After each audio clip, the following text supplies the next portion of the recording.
Folks, we're live. My name is Gary Johnson. Welcome to Speak the Truth.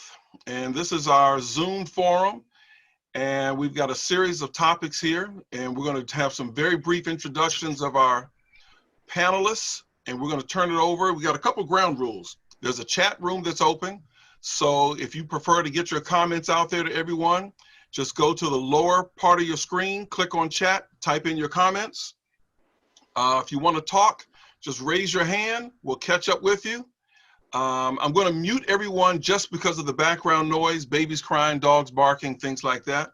And you can unmute yourselves when you get called on. So I'm going to roll over here and we're going to talk to Mr. CJ, who's one of our co-hosts, Christopher Johnson. Give us 20 to 30 seconds of who you are and then pass the torch to Mr. Bell. Okay, I'm CJ, Chris Johnson. I'm a political commentator for Black Men in America, as well as a local music artist and political activist for certain causes. And I'm just here to kind of add my input of a younger generation millennial perspective, but I also want to kick it to the man himself, the legend. I didn't expect to do an intro, but I'll try to do my best to try to do justice to the man, the myth, the legend, Mr. Bell, the local sports, just like say OG legend in the game, maverick, truth teller. And I'm going to pass the ball to Mr. Bell. I'm Harold Bell. I am the co-host of Speak the Truth, native Washingtonian, youth advocate, pioneer in radio and television sports talk shows. Also, I'm a contributor to Black Men in America, one of the top websites in the country out of 100 black websites. Black Men in America is in the top 10. I'm glad you're all here and looking forward to the show.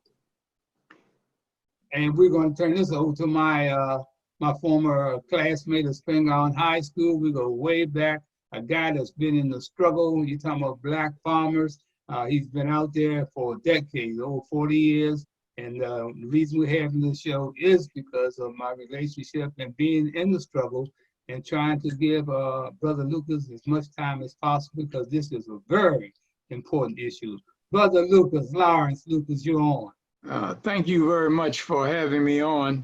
I'd like to say that, and I also like to thank Black Men in America who are reaching out to men, women, and our youth to help to resolve some of the issues in our community and in our nation. Today, we're going to be fortunate enough to have, and I want to first thank all of you for the work that you all are doing and putting together the show and allow the USDA Coalition of Minority Employees and the Justice for Black Farmer organization to come on and share with the American public some of the most horrendous abuse that's going on in our society today. And it talks about a long legacy at the U.S. Department of Agriculture that has so long been a part of the deprivation of our Black community, taking of the land, and also taking of the wealth. And that's very important that we touch on that. We have come almost full circle thinking that we have solved this problem in America. At the U.S. Department of Agriculture, by the way, it's called the last plantation. And I'm sure everybody on this on this call, understand what that means. We have gone to great lengths to try to get on the phone on this conference call today some of the people that have suffered at the hands of USDA, but our main focus is not the employees, although employees, women being raped, women being sexually assaulted. And what we want to do is expand as we move into this campaign modem and political atmosphere of people wanting our vote, but don't want to give anything out in return. I'm not going to address that specifically, but we have to hold not only ourselves accountable, we have to hold those people who consider themselves spoken leaders. And I would always said that if our leaders would have done what they're supposed to do in terms of speaking out, I think that Black farmers and employees at USDA would not have the problems they're having today. We have with us, I'm expecting to have a number of farmers on, but we're going to share just briefly. I'd like to spend about maybe about a minute and introduce some of the people that are already on the call. Mm-hmm. And I'm seeing Cordell Davis. I'm seeing Melody Mobley. I see also Wayman Henson, and the spokesperson for the Black farmers, independent Black farmers. I see also Michael Stovall. Thank you, Michael. I see you got on. Civil rights from 97 to 98 for the Department of Ag, and all kinds of discriminations, as you well know, Lawrence. As it relates to the Black farmers, Farmers Home Administration, now FSA, were to provide loans to farmers for operating. Almost all of the Black farmers had what we call supervised loans, which mean they was given a loan, but you couldn't spend it without the approval of the county office manager. So in some cases, they weren't allowed to buy things on time. They weren't given enough money. They weren't giving it to them early enough. Even if you got enough money and got it on time, farming can be difficult. But if you're planting late and not able to plant and do all the other kind of practices necessary because of mismanagement, they were set up to fail. And a lot of them did, based on the treatment they got from Farmers Home Administration. And to file a complaint, and when I became director, they had not paid a single farmer. And that at the best you would get is that if you were wrong, they'd tell you were wrong, but you didn't get a settlement. And Justice finally agreed that that farmers were eligible for cash settlements, and we did start to pay a few of them. But they didn't have investigators, as you well know, so it was difficult to investigate and settle complaints on the farmer side of things. And on employment, not much better, in that if you file a complaint, both on the farmer and the employee side, it was more likely that the person who committed the discrimination act would be promoted a couple of levels before the people who were the victims ever got a hearing. And we were never able to hold any of the people who discriminated accountable. And that's still the case, even though we paid a lot of money. So in a nutshell, Lawrence, both the employees and the farmers were grossly discriminated against, and really the cases were not handled timely. So in many cases, they were almost out of business before they got a hearing. And when they did, they didn't get very much. Thank you very much. Yeah. Thank you, Lloyd. We may get you back on after. We have a Black farmer on the call today, Michael Stovall, who heads up and has been leading a group called the Independent Black Farmers. They contacted me almost 15, 20 years ago, and we have been working with the independent Black farmers and many other farmers. So Michael Stovall, Black farmer, give them some insight from a farmer perspective as to what has been going on at USDA for decades. And I want you to take a little more liberty and time, because you've been in this struggle for 25, 30 years, and you know better than most of us on this call. Please share your perspective about the U.S. Department of Agriculture and the discrimination that's going on in the past and the discrimination that's going on presently. Michael Stovall, Alabama. Good evening, everybody. My name is Michael Stovall. I'm in Town Creek, Alabama. I have a finding of discrimination and a breach of settlement agreement.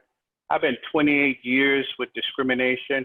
I had chicken houses that they held on my loans to keep me from getting an operation. My loan was approved on March the 16th of 1998. I didn't get no money until November the 26th of 1998. Each year was at the end of the year to keep me from getting an operation. It went over into the next year. I didn't get no additional money until November the first loan, December the 26th the second loan. Each year was the end of the year to keep me from getting an operation because we went in that rainy season and you had to get the pads done, posters in the ground.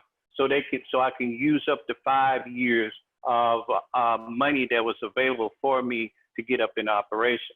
But before that, I had cattle, I had cows who come up killed. They killed my cows, brought me up on erroneous charges. I beat all that.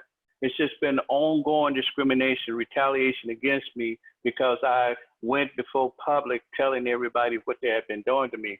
I lost 197 acres on one farm, 150 in another farm, 156 in another farm, 732 in another farm, and it just on and on with different properties.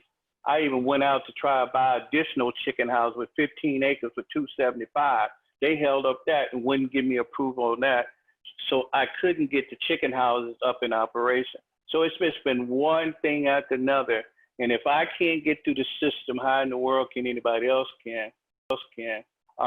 With a finding, with a breach, them admitting that they breached the settlement agreement, promised to settle discrimination, never did. It says in my settlement agreement, if this settlement agreement is not carried out, Mr. Stovall have a right to reinstate the original complaint. They were so erroneous. By the time they settled the breach, they agreed, the Justice Department said, well, we settled the breach and reinstate your other claims and we're gonna settle the other claims. That never happened. What I should have did, and I didn't know at the time, I should have not settled any of it without settling all of it. But it had to have been a mission of breach before they can reinstate. But the Justice Department was so slick that they decided to settle the breach, which I didn't sign a settlement agreement. I only signed a judgment order to release the breach go so I can reinstate the original claim. But those are the type of things they do to me. I had over 120 head of cows, man. When I got back to the got back to the farm, I had less than 30 cows. Cows was rustled during the night and was shot and killed, laying out in the field. And here it is, we're supposed to have a snowstorm and a little bit of calves still living, and they claim my cows started to starve to death, and that was a lie, and that was proven wrong. And then they turned around, kept retaliating against me over and over again. I had 59 cows in the sale barn and nowhere to go. The USDA employee bought the farm that I tried to purchase off and under me. See, the farm and home lady gave me 8.5% interest loan, and I qualified for a 4% interest loan. And the cattle and equipment was higher than the farm, cattle, and equipment altogether. So all that happened in the 1995, but my first loan I put in was in 1993. I appealed and won the appeal process, and then they turned around and gave me $66,000. The farm was $156,000. And the cattle and equipment was $66,000. They only gave me the $66,000. Say I didn't have enough farm experience, and I've come from 4 generations of farmers. But those are the type of things they do to destroy black farmers. They hold up your loan. You might get approved for less of the amount than what you need for the farming. Then they held it up to late in the season where you can't get an operation. So they do it to everybody. Every black farmer struggle with trying to get through the USDA so they can take the land or so you'll fail. It's always something that they do to destroy your life. So I was ran off the road. I've been fighting this mess for 28 years. With a finding of discrimination to breach a settlement agreement. But you can't breach a settlement agreement without continuing to discriminate against me. See, all that. And then some of my cases ended up in statute of limitation, should have been settled. I got over 20-some complaints against the USDA right now. And still cases sitting out there, but that's what they do to black farmers across the country. It's all about taking the land from us. not only me, as many black farmers in the similar situation that I am in.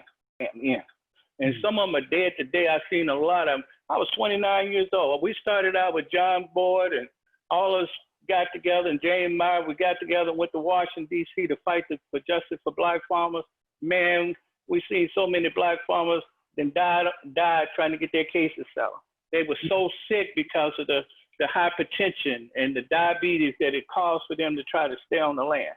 They destroyed so many black families across the United States of America. It's a shame. We done lost over 15 million acres of land because of discrimination on this agency.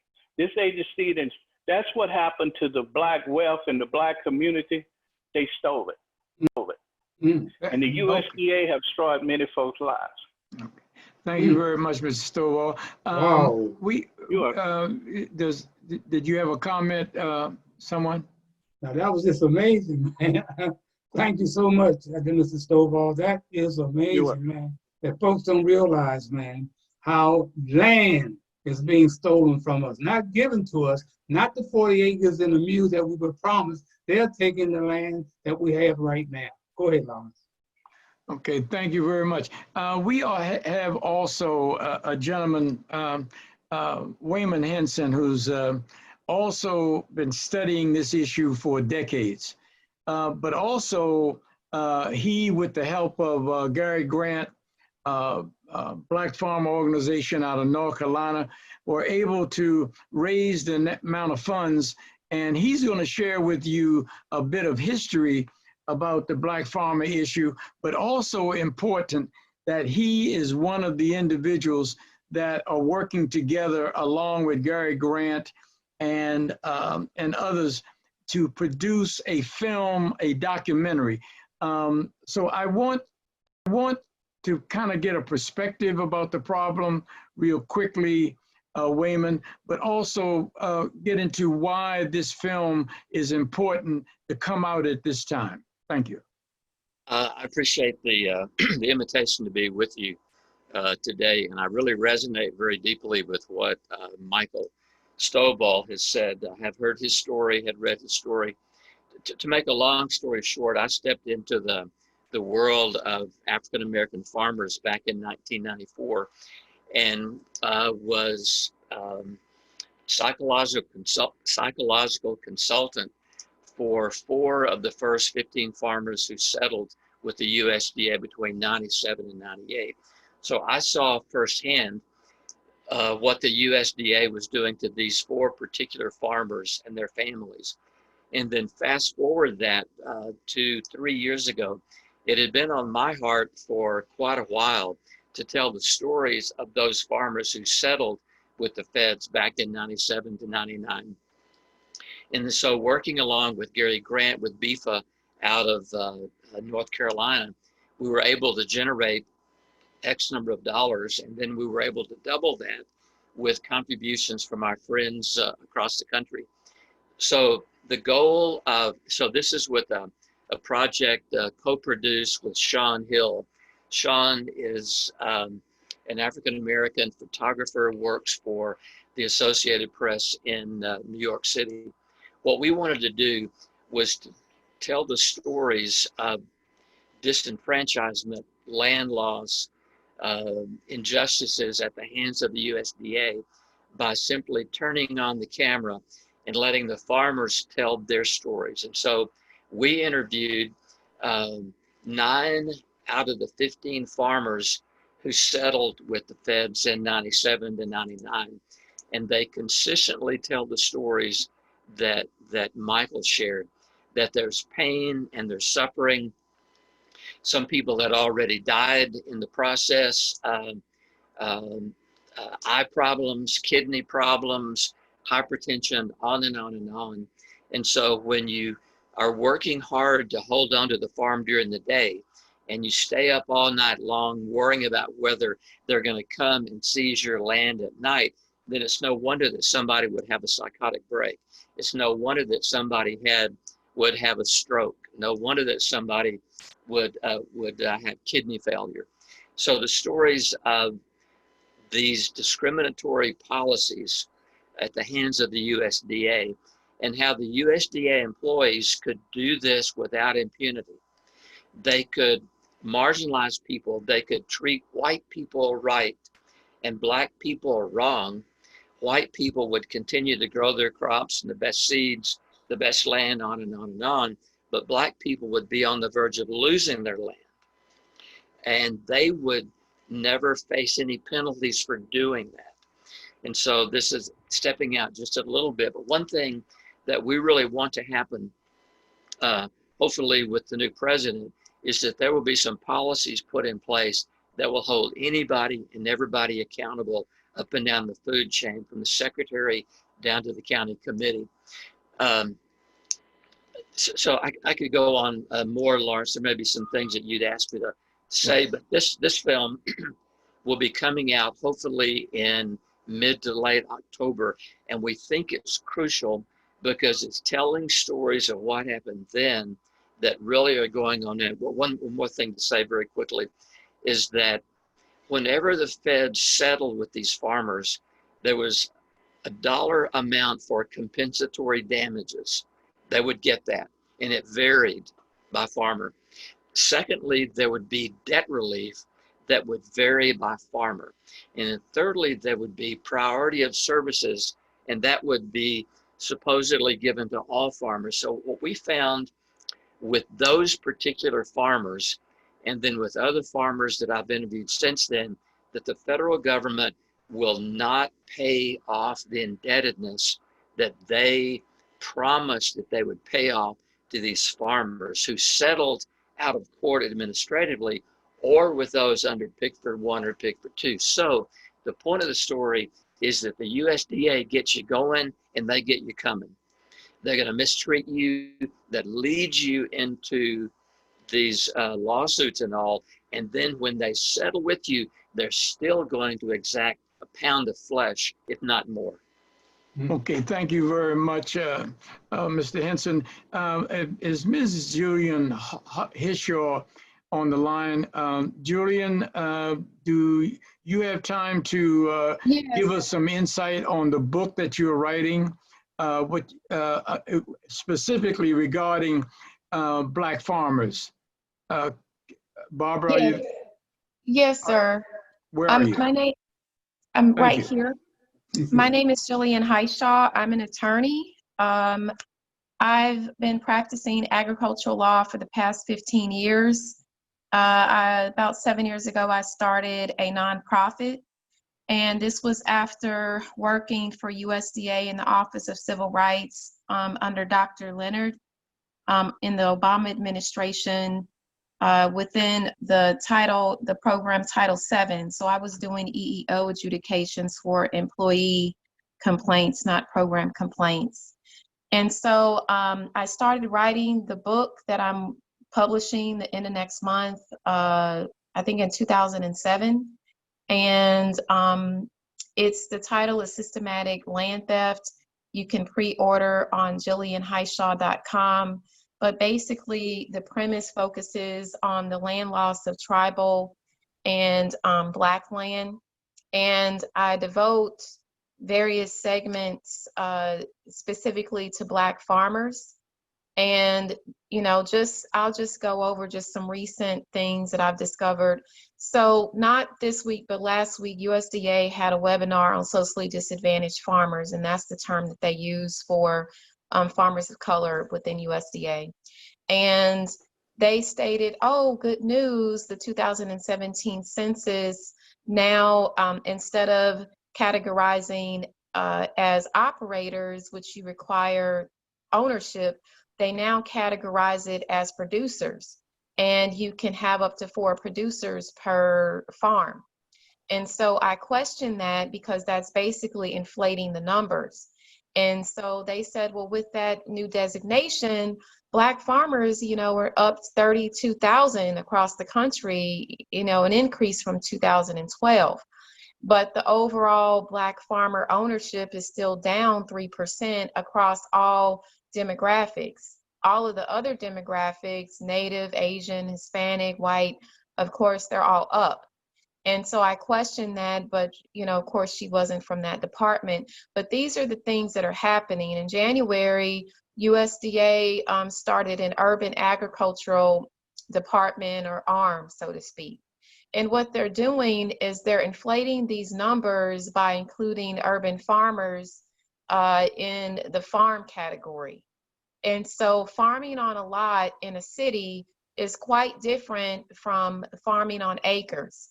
And, I had another discussion with a Black urban farmer in Tennessee this week, and it didn't end pleasantly, because I told him he didn't earn the title farmer.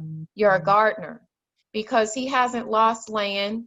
He hasn't, went up against USDA when it comes to predatory lending. USDA under the Obama administration, it was 6 times higher to foreclose on a Black farmer than a white farmer.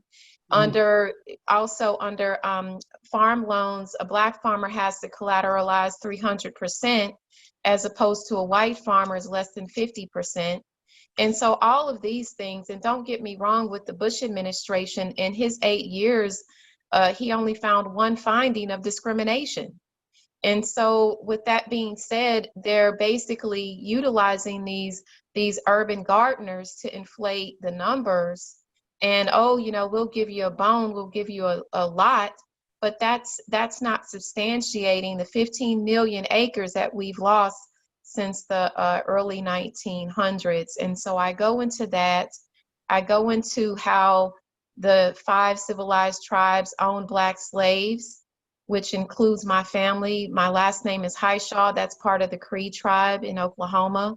And my own family, my grandfather lost our farm due to a dishonest lawyer. And now where my grandfather's house used to be, there's an oil pump going up and down. But the Cree Nation, it's with all of these 5 civilized tribes, it's very hard to get membership as a freedman, as a Black descendant. And so it goes into all that. So thank you very much. Okay, thank you very much. Harold, do we have a time? We have a young fellow from Rutgers University who we have about 4 or 5 minutes. Do we have to wait? Go ahead, Lawrence. We'll spend the time. Go ahead. Okay, thank you very much. Cordell Davis is a young man from Rutgers University now in North Carolina. He's working very closely with the coalition, but he was a gentleman that spoke up when we were talking about the plight of Black farmers and we saw a campaign slogan by Elizabeth Warren. And this young man spoke up and did a video that got her attention, which helped us to get a plan from the Elizabeth Warren campaign that we have not been able to get to any other campaign. But Cordell, please explain to you what that video was about and why you did it. You got about 5 minutes. Thank you, Lawrence. So I have been doing a lot of research on food deserts, food insecurity, the wealth leaving African-American communities, the theft of land and wealth from African-Americans. Now, one of the researchers that the coalition has been working with, Nate Rosenberg, estimates that it's the amount of wealth stolen from the African-American community through the theft of land from farmers is probably upwards of $1 trillion. So I've been doing a lot of research on these issues. And then, so we wrote a letter to Elizabeth Warren after she had released her initial farm plan, which she stated that heirs property was the main reason that African Americans were having their land stolen from them. And it completely negated the fact that the USDA was purposely stealing land, was giving more grants and funds to white farmers and large corporations. So we had a lot of issues with the wording that she ended up putting into her plan. So after we sent our letter to Elizabeth Warren, it was then discussed in the Washington Post. Some other journalists were also writing about the Washington Post was the big one. So after the Washington Post, I had created the YouTube video, USDA discrimination, Elizabeth Warren and the future. I talked about our demands to Elizabeth Warren, our demands to Congress, dealing with, we want reparations to African Americans who can trace their ancestry back to land theft, and all of these issues I was speaking about in this video. And then Elizabeth Warren did her campaign, came across it, and then they actually came out with the new Warren plan. Mm-hmm. And now the new Warren plan, we're hoping that Joe Biden will be putting that into his campaign. I just want to say, during all this research I've been doing now, Michael Stovall's story, I've come into that often through my research. And interesting, Ms. Hishaw just said how she wouldn't consider an urban. She said if you have a little farm in the inner city, then you're not actually farming. You're a gardener. Recently, I had a meeting with the Durham City Council. Durham is where Duke University is, and this was with a Black Lives Matter protester. So I've been doing a lot of Black Lives Matter protests in Raleigh, Durham area in North Carolina. So we asked the city council about urban agriculture. And the city council member said, do we have any farms in Durham? She was caught off guard by that question. And there are some farms in Durham, but she kind of came to that question because Durham has all these rezoning laws where they will take, if you have a farm in Durham, they'll take it from you so they can build apartments, give it to businesses. So they're already in such a far of a phase of taking the land that they're like, what do you mean? We actually still have farms in Durham? So I know a lot of these people in urban agriculture would be offended by saying, oh, what do you mean I'm only a gardener? But the reality is the city council will take your land so that actually a lot of people are resorting to only being a gardener in the cities. So there's definitely a lot of issues that are now, we're hoping that Joe Biden will address. We're hoping that he will take the Warren plan into his campaign and pass that. And so in my video, there's been a controversy how I ended it saying, if you've ever read The Hunger Games, you better prepare. So I just had a real feeling that something large was going to happen. So right now, you see a lot of journalists, a lot of news stations are saying we're having the highest food prices of all time. And since we have wealth stolen from the inner cities, since we're not putting supermarkets in the inner cities, it's affecting the cities so much. I was at a Walmart in Raleigh, and they had signs all over saying they're out of eggs and egg prices were going to rise very fast because you have demand skyrocketing and supply going down. You actually have a lot of executive orders going out right now where governors are demanding states to dump their milk and kill their chickens. So there's so much corruption going on right now. A lot of people are not okay. Okay, thank you very much. Lloyd, do you have, you've listened to a lot of the conversations, you know about a lot of what all has been talked about. Do you have anything to add before we close? We'd like to, you have any points you want to make? No, except to say maybe as a follow-up, it was mentioned that under the Bush administration, there was only one finding of discrimination. I need to point out that they didn't settle with that farmer.